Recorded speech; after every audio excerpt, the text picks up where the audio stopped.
Good morning to all of you. Once again, I Ravi Bhushan present in front of you, and right now I am about the Railway Group D exam paper.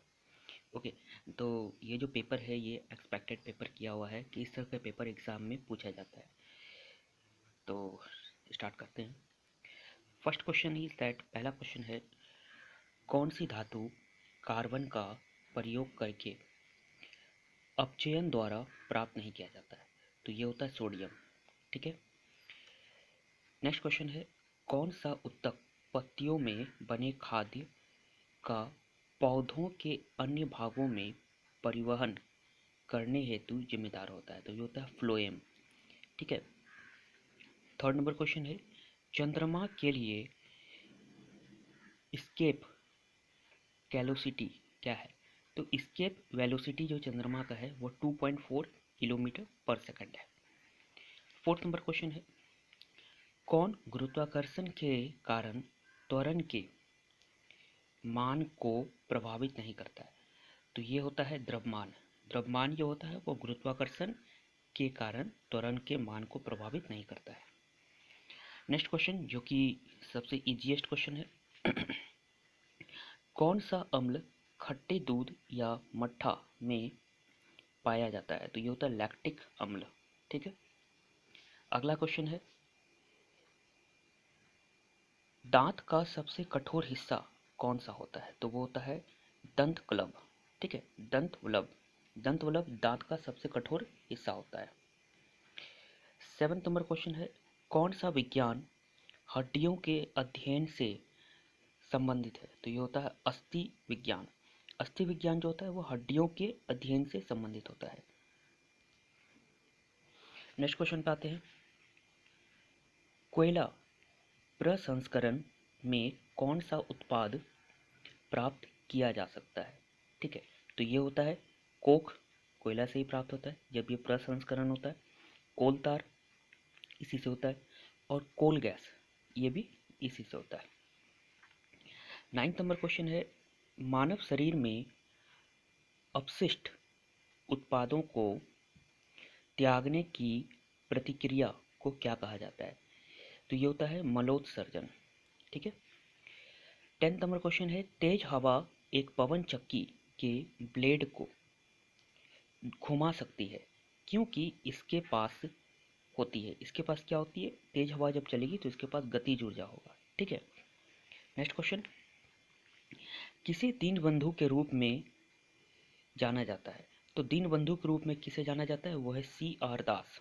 ठीक है. 12 number question है जो कि easy question है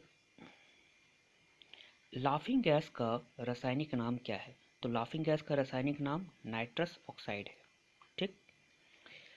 13 number question है किस कवि ने हर्षचरित लिखा है. तो कौन से कवि हैं जिन्होंने हर्षचरित लिखा है वो है वान भट्ट. ये भी इजी क्वेश्चन है.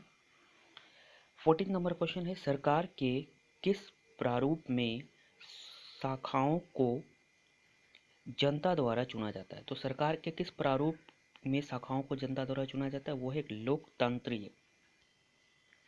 15 नंबर क्वेश्चन है कौन सी नदी पर नागार्जुन सागर परियोजना का निर्माण किया गया है.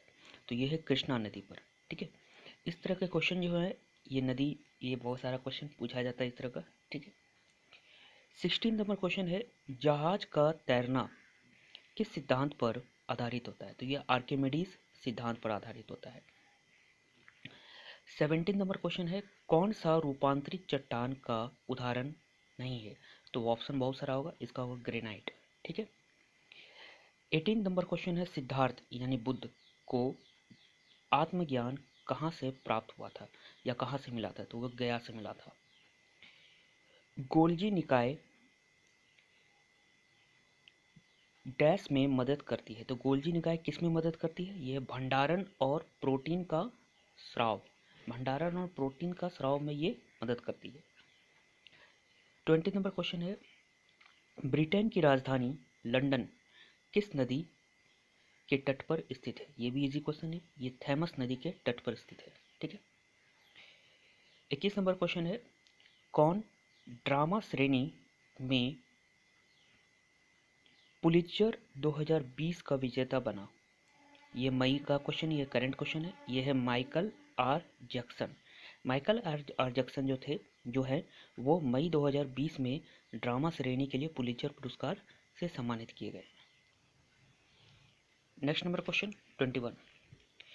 परमाणु रिएक्टर में बोरोन की छड़ का प्रयोग करके किस रूप में किया जाता है? तो परमाणु रिएक्टर में जो बोरोन की छड़ होता है उसका जो प्रयोग किस रूप में किया जाता है? वो होता है नियंत्रण के रूप में किया जाता है। वो किसी भी चीज़ को कंट्रोल करता है। 23 नंबर क्वेश्चन है कौन सा समुद्री धारा नहीं है? तो समुद्री धारा जो नहीं है वो ऑप्शन में होगा जेट धारा। 24 नंबर क्वेश्चन है मनुष्यों में संयोजी ऊतक के एक उदाहरण दें। तो मनुष्यों में जो संयोजी ऊतक है उसका एक उदाहरण है हड्डी। हड्डी एक ऐसा उदाहरण होता है मनुष्यों का जो कि संयोजी ऊतक होता है। अगला क्वेश्चन पे आते हैं 25 नंबर। वह पदार्थ जो इलेक्ट्रॉनों का त्याग करता है उसे क्या कहा जाता है? उसे अपचायक कहा जाता है। तो ये एक ऐसा पदार्थ होता है जो कि इलेक्ट्रॉन का त्याग करता है और ये अपचायक कहलाता है। 26 नंबर क्वेश्चन है 10 किलोग्राम की एक वस्तु 2 मीटर प्रति सेकंड की गति से चल रही है। वस्तु की गतिज ऊर्जा क्या होगी? तो वस्तु की गतिज ऊर्जा होगी 20 जूल। ठीक है। 27 नंबर क्वेश्चन है 27। किसी पदार्थ का क्रांतिक कोण 30 है, 30 डिग्री है। ठीक है। इसका अपरावर्तन क्या होगा? तो ये 2 होगा। ठीक है। नेक्स्ट क्वेश्चन है 28 नंबर। संसद में कितनी प्रकार की समितियां होती? समितियां मतलब कमेटी। तो संसद में 2 प्रकार की समितियां होती है। ठीक है। अगला क्वेश्चन पे आते हैं 29 नंबर। एक बल 1.0 किलोग्राम वस्तु की गति को 4 मीटर प्रति सेकंड से 8 मीटर प्रति सेकंड तक बढ़ा देता है। बल द्वारा किया गया कार्य कितना होगा? तो ये 24 जूल होगा। ठीक है। अगले क्वेश्चन पे आते हैं 30 नंबर क्वेश्चन।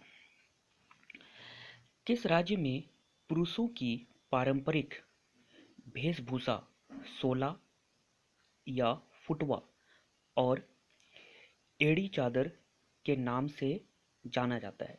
तो वह है असम। असम राज्य है जहाँ पर पुरुषों की पारंपरिक वेशभूषा है जो कि सोला और या फुटवा है, या फिर हम लोग उसको एड़ी चादर के नाम से भी जानते हैं। 31 नंबर क्वेश्चन है वजन की एसआई इकाई क्या होती है? तो ये न्यूटन होती है। वजन की जो एसआई इकाई होगी वो क्या होगी? न्यूटन होगी। 32 नंबर क्वेश्चन है महात्मा गांधी जल विद्युत परियोजना किस जलप्रपात पर स्थित है? तो महात्मा गांधी जल विद्युत परियोजना जो है वो जोगा जलप्रपात पर स्थित है। 33वां नंबर क्वेश्चन है एसआई इकाइयों में वोल्टजमन स्थिरांक यानी के का मान क्या होता है? तो एसआई इकाई का जो वोल्टजमन होता है स्थिरांक, इसका मान होता है 1.3807 मल्टीपल 10⁻³ जूल प्रति के होता है। ठीक है। 34 नंबर क्वेश्चन है ऑक्टोपस किस जीव वैज्ञानिक संघ में से संबंधित है? तो ऑक्टोपस जो है वो मोलस्का जीव वैज्ञानिक संघ में से संबंधित है। ठीक है। 35 नंबर क्वेश्चन है किस खेल में रोवर्स कप जुड़ा हुआ है? तो रोवर्स कप हम लोग देखते हैं प्राय फुटबॉल में दिया जाता है। ठीक है। ये एक अवार्ड से रिलेटेड क्वेश्चन एग्जाम में पूछे जाते हैं। 36 नंबर क्वेश्चन है नया राज्य बनाने के लिए किस प्रकार के बहुमत की आवश्यकता होती है? तो नया राज्य जब बनाया जाता है तो इसके लिए जो सामान्य बहुमत की आवश्यकता होती है। ठीक है। अगला क्वेश्चन पे आते हैं 37 नंबर क्वेश्चन यहूदियों का धार्मिक पाठ कौन सा है? तो यहूदियों का जो धार्मिक पाठ है वो है तोराह। ठीक है। 38 नंबर क्वेश्चन है कौन सी धातु सबसे अधिक नमनीय होती है? नमनीय जो होती है धातु वो होता है सोना। सोना सबसे अधिक नमनीय होता है। 39 नंबर क्वेश्चन है मानव मस्तिष्क का सबसे बड़ा हिस्सा क्या होता है? ये होता है प्रेम मस्तिष्क। ये सबसे इजी क्वेश्चन है, ठीक है। इजी इसलिए बोल रहा हूँ क्योंकि ये क्वेश्चन प्राय ऑनलाइन के एग्जाम में कभी कभी पूछ दिया जाता है। 14 नंबर क्वेश्चन है, किस राज्य या केंद्र शासित प्रदेश में मार्च 2020 में स्टूडेंट हेल्थ कार्ड योजना शुरुआत की गई थी? तो ये की गई थी जम्मू और कश्मीर राज्य में। जम्मू और कश्मीर राज्य में, जो कि केंद्र शासित राज्य है, प्रदेश है, वहां पर मार्च 2020 में स्टूडेंट हेल्थ कार्ड योजना की शुरुआत की गई थी। 41 क्वेश्चन है, belt and road initiative BRI किस देश द्वारा शुरू की गई है? तो BRI जो है, बेल्ट एंड रोड इनिशिएटिव, ये चीन देश द्वारा शुरू की गई है। 42 नंबर क्वेश्चन है, डोमिरा द्वीप कभी कभी समाचारों में देखा जाता था, जो कहाँ स्थित है? तो ये डोमिरा द्वीप जो है वो लाल सागर में स्थित है, ठीक है। 43 नंबर क्वेश्चन है, किस समितियों की सिफारिश हाल ही में सरकार द्वारा सीमावर्तित बुनियादी ढांचे के निर्माण के संबंध में स्वीकार की गई है? तो वो है शेख शेखत शेखतर सेकत्तर समिति, ठीक है। अगला क्वेश्चन पे आते हैं। 44 नंबर क्वेश्चन है, जो कि लास्ट क्वेश्चन है, किसने ICC महिलाओं की T201 रैंकिंग 2020 के अनुसार दुनिया की नंबर 1 बल्लेबाज बनकर इतिहास रचा है? तो ये कौन सी महिला है? तो ये है शेफाली वर्मा। शेफाली वर्मा महिला जो है, वो महिला की ICC T201 रैंकिंग 2020 में, जो कि मार्च 2020 में के अनुसार हुआ था, तो वो उसमें तेज बल्लेबाज बनकर के इतिहास रचा है, शेफाली वर्मा। तो आई होप सो आप लोगों को ये video important question, expected question अच्छा लगा होगा। अगर अच्छा लगा होगा तो please like and share. Okay, thank you.